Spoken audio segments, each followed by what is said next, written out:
Good evening and welcome to tonight's show from DJNTV, Disc Jockey News TV. Tonight's show is brought to you by Electra Voice, DJ Event Planner, DJ Trivia, Odyssey Innovative Designs and Cases, NLFX Professional, Promo Only, and the DJNTV Insiders. Hello and welcome to another episode of the DJ Spotlight here on Disc Jockey News TV. Rel McCoy, thank you so much for joining us today. Thank you. Thanks for having me. Yeah. Well, it was so lovely to get to actually connect with you in real life at Northern Touch Music Festival. And I was just like, we got to do an interview because this guy is so cool, so much knowledge. So I'd love to jump into maybe the early beginnings of your career and how you got into it and maybe how that kind of brought you to where you are today. Sure. I basically just started out as like the biggest fan of hip hop ever. Parents thought I was crazy, losing my mind, because that was the only thing that sort of mattered to me. So I basically just wanted to do whatever I could that I thought was, had anything to do with hip hop. I was back then I was like breakdancing and starting to try and figure out how to DJ, which is eventually, sort of what I ended up doing, like house parties and things like that. And that sort of like watching like videos and sort of just learning whatever I could soak up. I would just soak up like from MTV or View Much Music or whatever. And, and sort of like build my own like idea of what DJing should be. And from there met some other people and then started to get into production. And then from there, doing engineering and then my own music and touring around and that sort of stuff. It's, lots of stuff going on. Yeah. It was pretty incredible because I remember like at your set at the Cube, you were playing your own music and rapping and hyping up the crowd. And, as I know that you DJ, we're seeing more and more DJs, I feel like, having that crossover of getting into the MC culture and making music and working with other artists. What do you think that's about? Why do you think that's happening? I don't know. From my perspective, it's like I've toured a whole bunch, but it's all mostly just indie shows that I've done. So you sort of get to see what the indie crowd looks like over a course of years. And for hip hop anyway, in Canada, it's just sort of kind of gone down. Like there's the turnouts haven't been as much. The people that like, my kind of music, maybe they're having kids and they can't come out as much or whatever is happening in life. Life is happening. So for me, it's kind of an interesting question because in my mind now, as the rapper and the producer, it actually kind of makes sense for me to go back to DJing from what I used to do. And then it was like, no, I just want to rap and I don't want to sing. I want to produce and that sort of thing. So I want to do my live show like that. But now it makes more sense actually if I were to add, DJing to my set, because that's just more value offered to whatever the venue is, right? So if I'm trying to book my own shows, which I usually am, that you got to be able to create as much value for that venue as you can. So if you are able to rap and sing and play beats live and DJ or just hype the crowd up or be a hype man or whatever you can bring to the table, you got to bring to the table. So your question to me is kind of like flipped on its head because I used to just go around and DJ and then after a while it's like, no, I'm not getting enough out of this. And now I'm kind of back to like, thinking that might be, something that I could offer. It's been a while since I just went out and played out. It's just, a couple turntables or whatever. So it's a lot of fun though. Yeah, actually it's interesting you bring that up because there's one girl actually in your city that I interviewed, your girl Flav.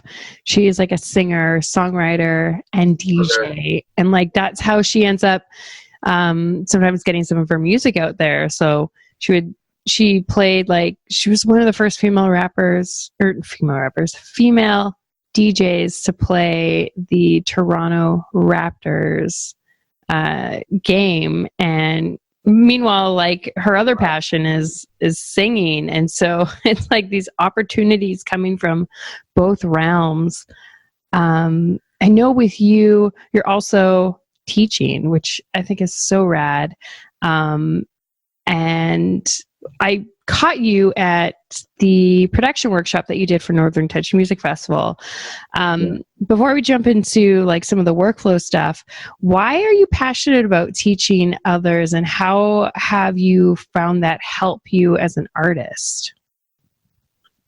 That's a really good question. I mean, I've done like a bunch of different workshops, for, at music instrument stores and things like that, just talking about, production and done sort of talks like what you saw at Northern Touch. But for me, it just feels good to be able to, share whatever I've learned along the way, because it's taken me a really long time to sort of learn all this stuff. And in the beginning, stupidly, because I was really stubborn, I didn't want to hear from anybody. I just want to read books and stick my head in it and figure it out on my own. And then after that, sort of growing and learning from other people, and what, I had a couple of really important guys that taught me a lot about what I know about engineering. And that was, them just being nice, to them just being kind to me. It wasn't even something I paid for. And so when there's, I don't really do one-on-one sessions with people teaching them how to, engineer or something like that. But when there's an opportunity to share a little bit about what I know, I think it's good. It also kind of teaches you the stuff that you don't know, because there's always questions that, you find hard to answer, or you go, yeah, that's a good question, I'm going to have to look that up, instead of, act like a know-it-all and trying to answer everything. So it's good. It's challenging. I just love people, and I want to, help people and be involved with people in some capacity. So if that just adds to the list of things that I'm already trying to do, it's good. As a musician, man, you need as many income streams as you possibly can have. So if you want me to come teach something about production, if the money's right, let's go. Yeah. No, it's really great, because not only are you teaching, but you're having like these really thought-provoking conversations. I know you guys talked a bit about sampling. Mm-hmm. That got a little heated. That was fun. Yeah, it was good. Yeah. And you get those conversations, and you get people that are involved will be really super opinionated on one side of the argument or the other. And I'm pretty opinionated about it too. So it's pretty good. Yeah, it was good. Well, one thing I loved about that is like having everybody sit on the panel and ask them a question, and everybody had a different answer, a different experience. And I really appreciated that, because sometimes, as mentors or as teachers, like there isn't just one way to do something. So what works for one person might not work for the next. And I really loved that openness. I love those conversations that were happening. When you look back at your career, when you think about some of the most meaningful projects that you've worked on, why do you think those experiences had so much impact on you? I think it's because the people that I was working with, like, the ones that mean a lot to me are people that I really, looked up to, and opportunities for me as a producer, working with somebody who's, super experienced, or, whose music I just love, that affects me just because of the personal relationship that's there. Like, knowing these people and getting to work with some of the people that I work with, has been like, I don't know, it's been exciting, man. So that in itself sort of just changes sort of like, the way that you feel about your own music, or you feel about the possibilities of what you could do with it, or, that sort of thing. So definitely it's encouraging. I mean, starving artist thing is a real thing. And so like artists need as much encouragement as they can get. So as soon as you're working with somebody who you look up to, or whose music you really are in love with, that's encouraging, just to keep on going and be motivated. Why it changes somebody, or how it changes somebody, I don't know. I don't know the science behind that, but it's definitely there's definitely an impact that it has, just sort of growing and building what it is you're working on. I really appreciate that you bring that up. And you talked a little bit about it earlier about that, you know, you want to do it on your own and you want to figure it out. And then you start working with other people and you're like, whoa, okay, now I'm progressing. Now I'm learning. Now I'm getting feedback. And having these impactful situations where you're working with other people. I know for me, and I think it's probably relatable for a lot of people, as up and coming artists, producers, DJs, it's, you know, maybe not having a vibe or like a tribe of people that you're working with that you're really vibing with, and then feeling like, all right, so if these people aren't supporting me, I'll just do it all on my own. But eventually you really do need that community, or at least it is so much more helpful. How did you kind of find the community of people that you ended up working with? And why do you think, you know, maybe you guys were all attracted to one another? I think I did a record in 2009 or around 2009. And then the release party that I did for that record, that was sort of like, that was the one that I had some advice from. I was working with Shad, and Shad's manager, Gurab, came by and we were talking, and he gave me some advice about, you know, how to promote your own show, or how to do the release party for, you know, for your record, and how much time you need. And that was the first real conversation I had with anybody about doing anything like that. So I basically wrote down some notes and took what he gave me, and I just ran with it. And then I was actually it wasn't 2009, it was 2011. This was after that record. So he saw that record, and then we had this conversation, I guess.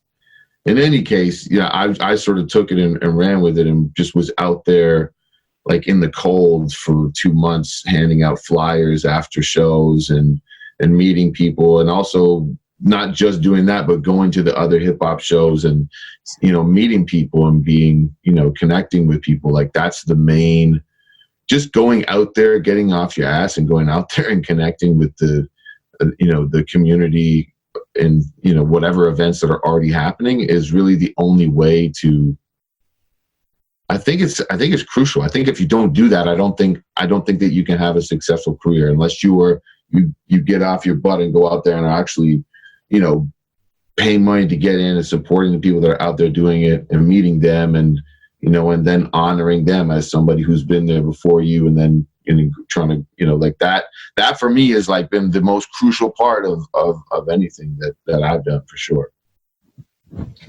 And you're so easygoing. Like, it was like when I met you, I was like, oh, this dude is so wicked, so intelligent, but also just so warm, you know, like authentic. So I really appreciated that. I really appreciated that, like, at the end of the workshop, you're like, let's connect, let's talk more. I'm like, badass. I love that. That's cool. Yeah. So I really appreciate that you bring that up. And yeah, I couldn't agree more. Like that, going out and talking to people, because you're meeting other people that are doing that too. Like they're really working their asses off. And I know it can be really easy to just sit behind the computer and do all our promo back there, but it's not the same as that connection with other human beings in real life. No, you're right. You're totally right. So we're getting to the end. I wanted to ask you about maybe a surprising lesson, or no, that's not what it was. Okay. What's something surprising about you that most people don't know? It's a really good question. 他们应该不知道我会说一点中文，所以我的中文不太好，但是我真要学习，所以每天我是学习。So that means a lot of people probably don't know I can speak some Mandarin, and I really like studying Mandarin, and that is like something that I just am doing on the side, and it's coming along. It's been a little, I haven't done too much of it, but it's coming along, I think. Yeah, it sounds like it.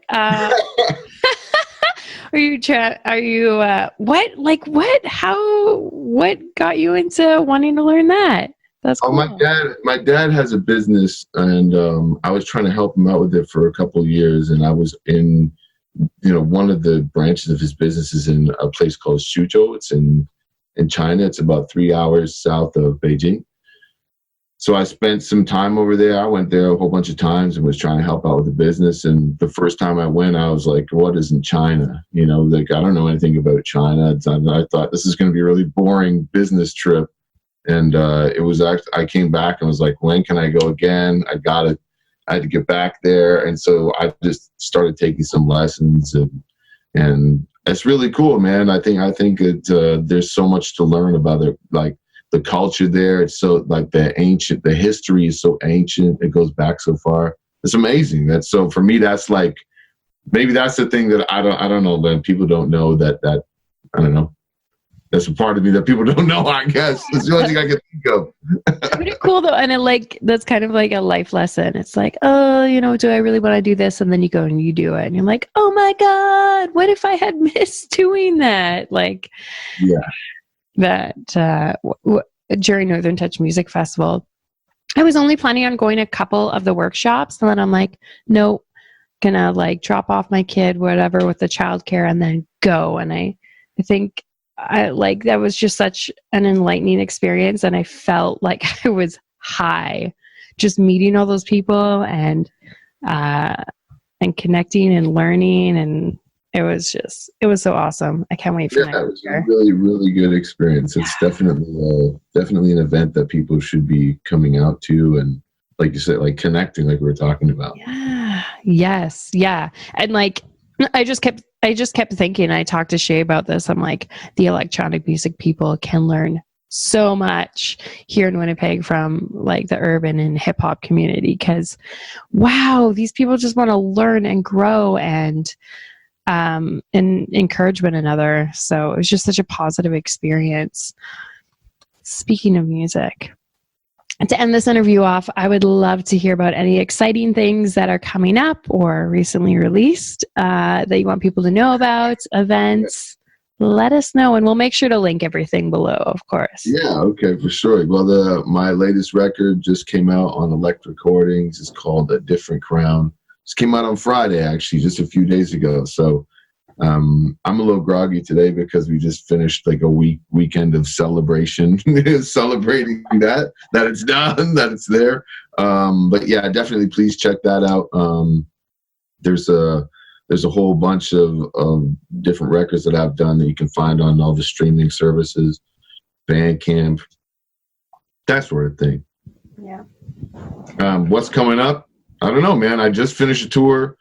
Next show will be probably October, and I'm looking to book dates for end of October, beginning of November. I need to hustle on it now because it's cutting it close already.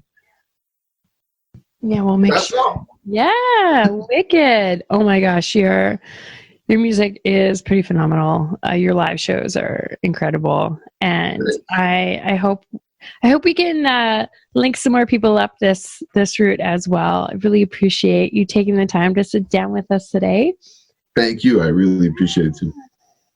For the rest of y'all that are tuned in to the show, what is something that he said today that really stood out to you? Maybe some insight, a story that really resonated with you. Maybe you want to go out there and start actually networking and connecting with people. Let us know in the comments below what stood out to you and how you're going to apply it to your career today. And as always, make sure you don't let no one kill your vibes.